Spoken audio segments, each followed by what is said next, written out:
start in the Integrate I/O Pipeline Overview menu, where we'll select Add Component on the top of the grid overview using our intuitive user interface. Under Sources, we will add a file storage component.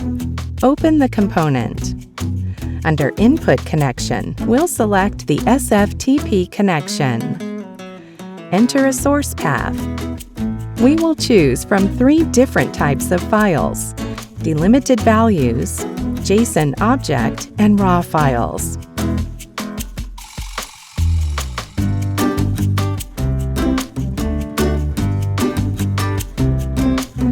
Then select a delimiter, a string qualifier, and an escape character. Click Next. We'll then make a connection and read in that file. Save the component. Next, we'll add a transformation that filters that data. Select the filter component. Open the filter component and filter out any fields where the ID is not null.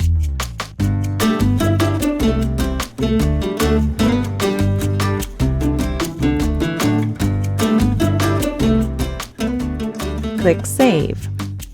We'll also need to standardize the dates and timestamps, so we'll add a Select component that allows us access to field-level transformation. Then click Autofill to bring in the data. We'll need to ensure that the timestamp for the cell date is a datetime object. So inside the expression editor, we will use the toDate function. We'll then pass the cell date into the toDate function.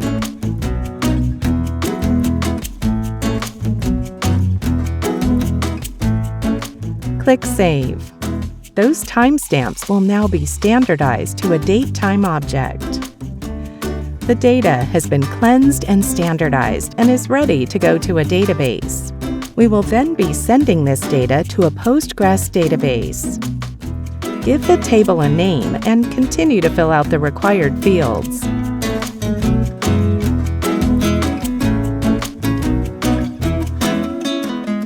The final step is mapping input fields to destination columns. Save the component. Congratulations! Your flat files are now filtered, standardized, and ready to be aggregated into the database. Thank you for watching.